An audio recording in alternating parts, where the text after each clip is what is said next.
This episode of Super Pulp Science is brought to you by ChasingArtwork.com with new artwork and books updated regularly. Go to ChasingArtwork.com to see more.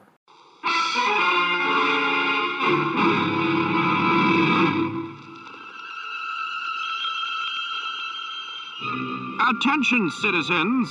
It's time for Super Pulp Science. This is Super Pulp Science, where we talk about how genre gets made.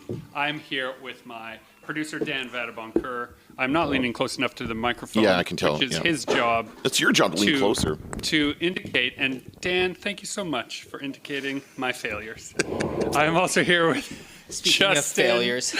Curry, also known as Chasing Artwork. I am Gregory, and we are all creative people who make a living either making audio stuff, making words and pictures, making books. And one of the things we're going to talk about today is how our studio is a mess. Oh, our studio is absolutely a mess. So messy, but I like these times. When the back storage room gets vomited into the main studio, and every square foot of floor. I had to do a little flexing, filled. Am I ready for a show? I'm going to set up part of it here. Okay, I remember how to do this. Okay. But we don't have a lot of time today.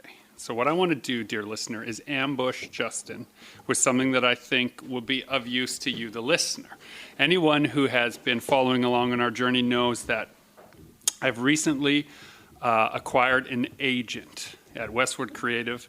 And when you send manuscripts to them, one step that maybe people don't know about that I'm becoming more familiar with now is the editorial letter that comes back to you once you've submitted that manuscript. So what we're going to do is we're going to play a fun game. My agent, Emmy, is fantastic at giving substantive and qualitative feedback about certain things. I'm not going to go through that feedback, dear listener. Only I know the answers that are here. What I'm going to do is I'm going to ask Justin to fill in what he thinks our book is about, or the strengths or weaknesses of the book based on the headings of this document. Okay. All right, to think about, because then you, the listener, will know what kind of things are being considered by the agent. You can see someone respond who doesn't know what that answer would be, and to think about it for the first time, because I honestly think that is an important moment. So before we do this, we should probably give, because this might be somebody's first time listening, the brief history of Haunted Helpers. So Haunted Helpers was originally... I came up with the idea late one night, just randomly, and just had this strong idea for a kid's book that I just kind of thumbnailed out. And the basic premise was there was a ghost and a skeleton living in the same house, and a kind of fun Easter egg was maybe they were the same person. So they're lonely, they don't have any friends, they're tired of playing checkers with each other, and so they get the idea that if we clean up this spooky-looking house, if we make it look pretty, maybe a family will move in, and then we can have new friends. And then this, a lot of rough ideas, these sketches went away somewhere and sat in a portfolio. And then one day at the studio, I came across that portfolio. I was cleaning or doing something, and spread it all out on the table. I was like, Greg, look at this awesome book that I don't know if I'm ever going to make. And so Gregory took the pages and then started rhyming. And I was just riffing, I'm no rap battler, but I was just like, if it was a kid's book, it would be like this. And I started making rhymes about the skeleton and the passage of doom and all of these things that were in the house. So over the next 2.5 hours, you basically typed out the entire rough script. But then you had to go home to make supper for your wife and kids, and I thought, okay, you have the script done. I bet you I could storyboard out this whole thing by 8:30 when bedtime is, so you can read your kids this book that we basically started and finished in one sitting. And so I storyboarded it out, and your kids liked it. Yeah, then we went through it that night. I read it at dinner, I think. You got it even sooner than that. So I read through it. Yeah. Do you forget? My son is here in the studio, one of them. One of them is over there building a Lego stop motion set, but one of them. You forget? It didn't strike your heart? Uh-oh. Emmy, if you're listening, it really will affect kids, just not mine. Okay, but then the book went kind of into cold storage again because we both had other graphic novels on the go. We had conventions happening. But at the same time, we were also mentoring a very talented student from the Red River Graphic Design program who was really interested in not only graphic design, but illustration and illustrating kids' books specifically. And so when that mentorship wrapped up and Hannah Tico started doing freelance and started looking for jobs, Greg and I had a meeting where we discussed we need to do a project with Hannah before she gets picked up because it's gonna happen any second now. So we need to get in there before she's unavailable to do any work. Yeah, we were like studio fat cats for a minute, leaning back with our cigars and thinking about the hot young talent is here. How can we capitalize on them? We need vampire movies. Right? Yeah. So no, what it really was is that Hannah's work is just so effusive, almost is a word I would use, that it just begged for stories to be written for it. And Hannah was so easy to work with and so collaborative and so professional, and was a person that when we said, hey, we have this big idea, she put the brakes on and said, let's break it into pieces that I can think about because I don't have a lot of experience with this, which is such a big step, right? As a professional to say, I think I can handle this much, but not this much. Right? Imagine I made my hands small together and then really wide together the second time for those of you playing at home. I realize I'm misremembering this. We actually used the mentorship program as an excuse to get started. That's right. Right? She wanted to Character make books. design. We have this book that's laying around that we can't do anything with. Start doing some concept art and test pages for Haunted Helpers. Yeah, and the agreement was that since you're here on a school placement, you can do the character design work and do this stuff. Your name will be listed in the character design, but it'll just be your school placement, so don't put in a huge amount of effort in this. When you're done, though, we will give you a contract. We'll figure out your page rate or what percentage of the project you'll have. We pitched it as two things, not like do a bunch of free work for us, haha, but we would like to get into a professional relationship. But since you have this other responsibility, can we figure out how to double dip with those two things? It's kind of like some big comic projects. They'll ask you to do example pages of the comic itself. Like, here's 3 Right. pages of script. Do those 3 pages of script, and based off that, we'll work together, or Yeah. And you're often asked to work on spec a little bit, but you should, if you're a freelancer, be cautious of an arrangement like that is not very serious. Yeah, usually on spec, it's a big company. Yeah. Yeah, I can't say I've seen much on spec from smaller. What does on spec mean for those who don't know? Well, it means that you're doing, it's like speculation, You'll get right? paid I later. think maybe this is how the page should look. I think maybe this is what it would cost me. I'm not 100% sure. I have to do a page or two to know exactly how long it takes and what the process is. And you have to speculate on whether I'm the right person for the Yeah, job. so you're doing work without getting paid, with no guarantee that you're Yeah. going to get the job yet. Yeah. So it's kind of like it's kind of like an audition, really. It's an addition. It's an addition tape. And that is part of the work sometimes. Now, if you have a big enough portfolio and people are chasing you for what's in your portfolio, you don't often have to do spec pages. They'll simply say, more like this, less like that. That's why having awesome personal projects is great, because then a lot of people want what you've done, Yeah. what you did for yourself. And And so Hannah is a perfect example of that. Hannah had done a couple of books herself. We knew that it was possible. You know, this wasn't a person that came and we're like, oh, I wonder if we can figure out if they can start and finish a project. It was someone who had a finished project, a few of them actually. Yeah. And we said, well, let's just do more of that. So fast forward now to this. All right. Well, yeah. Dun. Late So- 2019, we were all geared up to, the book was pretty much done, and as part of the agreement, we were going to be going on book tour with Hannah, so we were going to be arranging to have her have a bunch of tables at Comic-Cons and have Haunted Helpers there. Then we were talking about a Kickstarter. We started booking 10 or 12 different tables at shows across Canada just before the event. The event, yeah. Which then canceled everything. Damien! Look at me, Damien! It's all for you! But then we started really getting into the Kickstarter, and it's great because you have to do all this like additional kind of marketing material that goes in the Kickstarter. So the book got even more fleshed out with all these things on the side that were needed for the Kickstarter, and that was exciting as well. And we were getting close to pulling the trigger when Right close, and then when I got representation, and on Emmy's wish list was a picture book with cryptids in it. Like, it was just by chance, and I didn't know that when we pitched. It just was something that had been on Emmy's wish list for a long time, and so the stars sort of aligned, and let's polish this up. And so one of the steps, your agent's job, any agent's job really in any industry, is to try and help you present the best way possible for whatever industry you're going to then perform in. So what Emmy does, and has done with a couple of my manuscripts now, is does an overview of, like, what do I really think about it? What do I think the book market will think about it? What do I think the actual statistical breakdown of earning out on a book like this might be? Who would the publishers be we pitch it to? You know, real nuts and bolts stuff.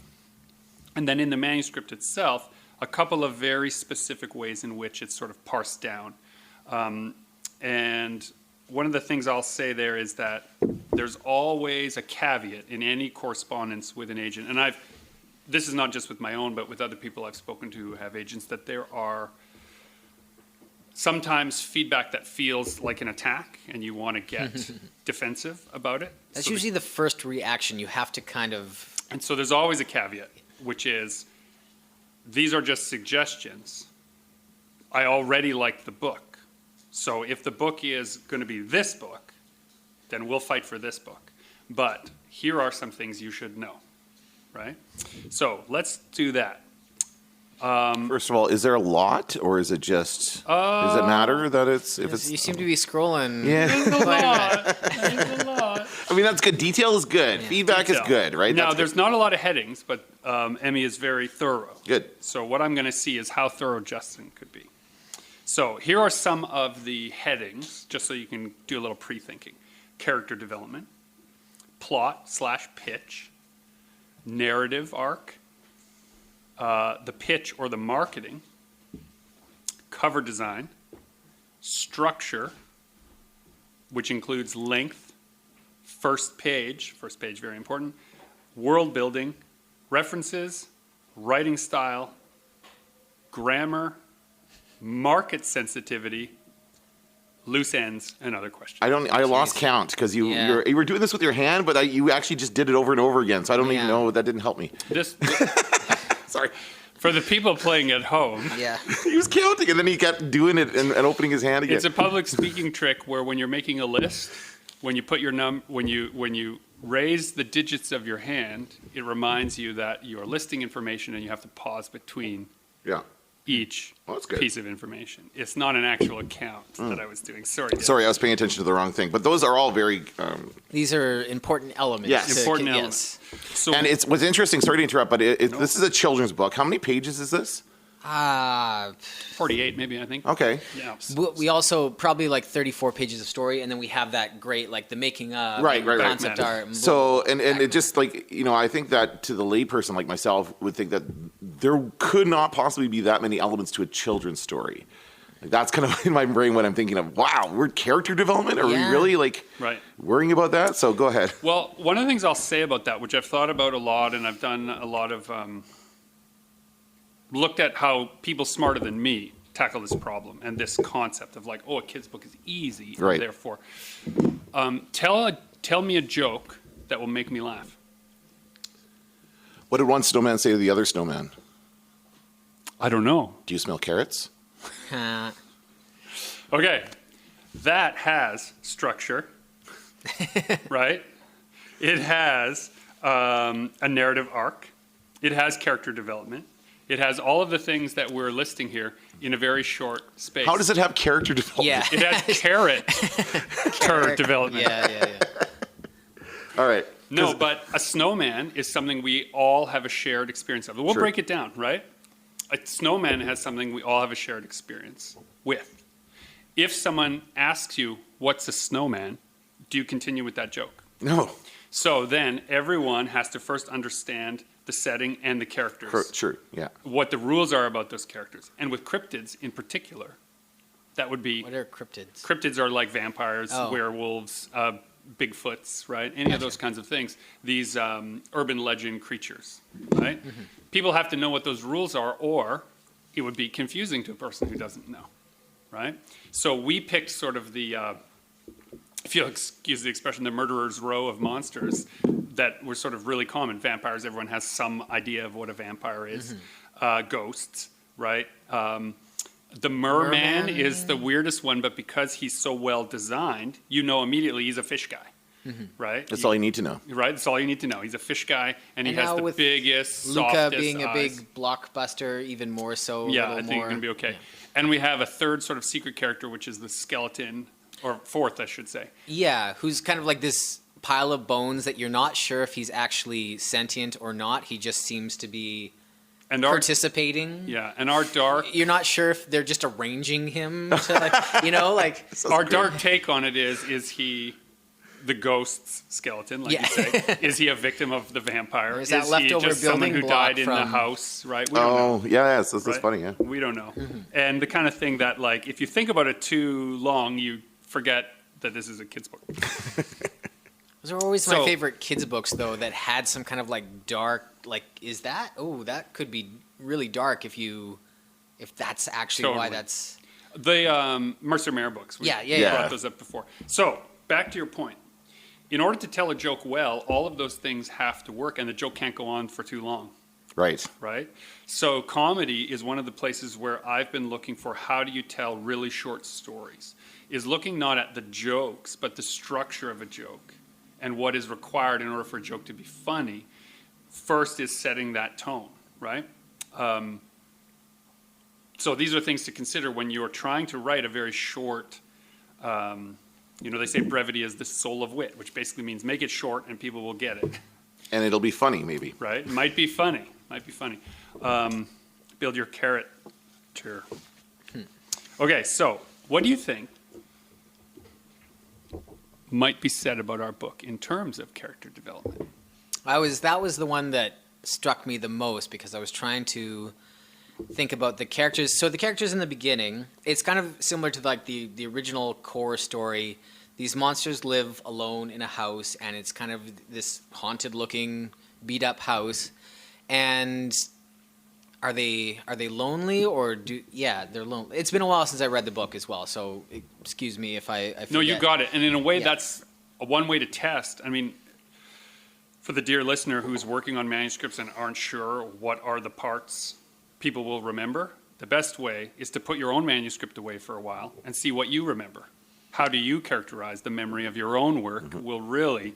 So I think you got it. You nailed Yes, it. they're lonely, and their house is so terrifying looking that like kids run away screaming from it, and Right. so they want to make a more inviting home and make new friends. So they decide to open a B&B, but we had some kind of like funny, scary pun. Yeah, I forget now. They weren't like an Airbnb; it was like a scare B&B. Time to come up with a new pun. Yeah, new puns. No, I can't wait. I can't wait. I have volumes at home. And so that like the character, I guess, yeah, there's not a whole lot of. They recognize there's a problem. They fix it, but then it still doesn't work because they were fixing a problem they didn't realize. They weren't fixing the right problem. There you go. Yeah, they thought they Beautiful. wanted more humans to come by, So let's and use that this. wasn't This is a it. wonderful, I just Yeah. think that's a wonderful way to sum it up. They weren't fixing the right problem. Mm-hmm. So would you agree that any line or beat in the story that gets in the way of displaying that they're not fixing the right problem maybe needs to be addressed? There's not too many, but there's Yeah. a few beats. Yeah, you'll notice like with really great tight movies, almost there's no line of dialogue or no scene that doesn't progress the story forward a little bit. You know, like Yeah. every scene is really, even if it doesn't make sense to you at the time, there's going to be a callback to that later. It's all Right. really tightly connected. And we find that meandering novels, meandering works of art don't do that. Yes. And there are great works of literature that don't do that. But they're the exception to the rule, not the example you should follow. But yeah, if you almost think of it as like a big messy puzzle when you begin and finding ways to connect everything, by the end it should be a small puzzle that makes sense. And sometimes stories and books and movies, they have, that puzzle is still a bit of a mess at the end. It needs to be tightened up. Great. That's a good summation. Everything all right, sir? For pitch/marketing, because this can be pretty broad, I'll give you the specifics. Do you, Justin, think that Haunted Helpers is a book that could be read year-round? See, well, this brings me into, we often talked about, I hope this book does well because we could make 3 or 4 other books in this. Yeah, we with made the that same list. characters. Man, I have so many. Like they go on vacation, they go, they do this, they do that. So this one, I think, is pretty specific to Halloween. In my head, it's like a Halloween book. But growing up, we read Halloween books all year round. Year-round, right? Yeah. Is that's one of the considerations that they're worried about or concerned, or is that something like? Is there? Oh, are I they won't asking- share Emmy's answers I with know. you. But what I'm trying to say is that is the answer to that like is it the goal to try and make it something that can be read year round? Is that? That's got to be a problem for Christmas books, too, right? So, Well, it's I mean that's what I'm saying. Like there's no, it's so a many, decision Yeah, okay. for marketing. If a book is intended to be for the Halloween crowd, then that's how you market it. That determines when you'd pitch it, when you'd solicit it, how you'd solicit it, at what time you'd want to put it in the calendar for publication so that it is in stores on time. All of that would be a consideration, not a limitation, but a consideration. If it's a book that can be read year-round, then that's less of a consideration. Nightmare see? Before Christmas. Is that a Christmas movie or a Halloween It's movie? both. It's beautiful in that you Yeah. watch it at both, so it bookends, right? Also not directed by Tim Burton, which a lot of people Yeah, he are. was Right. busy with Batman. Well, his name's on the top of it, but it's because he came up with the story, not because he made the movie. He had pull Little at kids that book. point. He had a little well, kids He book. just Yeah, yeah, done Batman, right? So it was like Tim Burton's Batman, and then Nightmare Before Christmas came out right after, shortly after. Yeah, it was Around the same time? shooting at the same time. Yeah, a year later or something like that. But yeah, I just recently saw that post Yeah, there's on a bit TikTok. of Some grumblings controversy, of yeah. the people who put in all the work. But it's Tim Hurt. Yeah. Tim Burton.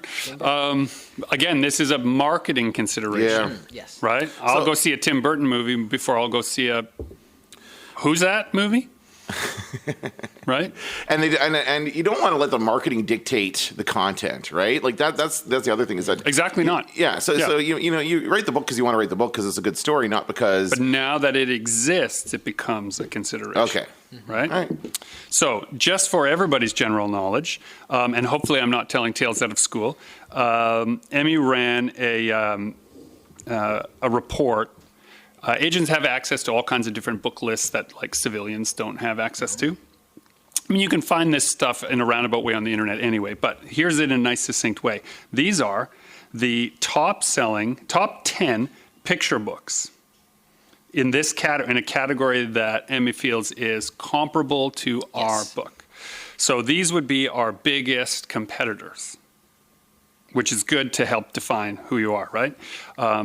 So I Love You to the Moon and Back, The Very Hungry Caterpillar, Oh, that one's. I Love You Forever, Oh, I Love You Forever. How can we still. compete with this? What are you talking The about? Grinny Granny Donkey, Oh, the Places You'll Go. These are all like. These are, they're remember, iconic, super. Old remember how I books. said that? These are the top selling, Yeah. top Okay, 10 okay, top okay. selling. Wonky Donkey, The Paper Bag There are Princess. 2 donkey books in the top 10. Is there a secret genre we don't know about? What? Wacky Donkeys? I don't have anything against donkeys, but 2 donkey I just books? don't like hearing you say donkey. Stop saying it. Love You Forever. Wait, shows up on there twice? Oh, no, it shows up twice. It's that good of a- Hardcover and Yeah. paperback. Yeah. Yes, I think so. So consider now that if these are your apex predators in this food chain, how does your book run around in that jungle? Right? That's what you want to think about. Right? Can it survive in an ecosystem See, I don't where like these are the thinking predators? thinking No, I in hate those it. terms because then you're influenced. Like, okay, well, what are they doing that I can steal? Like, what are they doing that they're not doing? Like, what elements of these giants can I try to shove into my story, even if they don't work? Because if I get all those right elements from these big guys in there, maybe mine will be. I absolutely agree with you if we had had this list before you said, Gregory, look at all of these pages for this idea I had. If this list had been on our minds before we started, we'd have no book. But so now are we going to try to change the book to be more like these? No, it's sort of think about it like this. You have all the, it's the square peg round hole analogy, right? But think of it instead as like a football field full of those little beanbag holes, right? That you play at the fair, you toss the beanbag, you try to get it in the hole, right? And every year, 100,000 of those beanbags shoot into the air, and some of them go into holes and some of them stay on the surface, right? Okay. And nobody knows what's going to drop. It's impossible to tell because it's just all going into the same place. But once they drop, right, if you gather them up and you realize, oh, these beanbags are smaller, oh, these ones were heavier, so they flew farther, oh, these ones are brightly colored, so people picked them up first. Whatever the case may be, you sort that information. So you have to separate how the information is being sorted for the next firing of those beanbag cannons from the initial creation. You're just making your beanbag however you want it. You're putting whatever in it you want it. This is the one I love. Oh, I love it. I hug it. I love it forever. Putting it in a cannon and I shoot. Oh, it made it through, right? The constituent parts that allowed it to pass to that next level, that people liked it for some reason, that's never up to you. But once they liked it for some reason, if you're going to shoot again, you can look at it, oh, well, it turns out if I make the beanbag heavier, it'll fly farther, so there's less beanbags in the cluster with it, right? There's less holes over there maybe, but it has less competition. So then the next time you act, you might consider some of those things. For example, our book rhymes. That immediately puts it on the probably not for most publishers. Right? Rhyming books, for a number of reasons, but for one of them that is really easy to understand, difficult to translate. And so the meaning is lost in the translation, and so difficult to have a wide market in other markets, right? So that's changing your beanbag, right? If you are hard pressed for it to be a rhyming book, if we say, no, absolutely, it has to be the one we submitted, we'll tighten up the rhymes, but it's got to rhyme, we're selecting a certain kind of chance. I think, yeah, my big disdain for these kinds of conversations, like you're thinking about it the right way. I always think of like that producer coming in on the middle of a movie set and saying like, the really popular movies these days are set in space and they have this, that, and the other. So let's like find a way to get like those into this movie, whether or not like.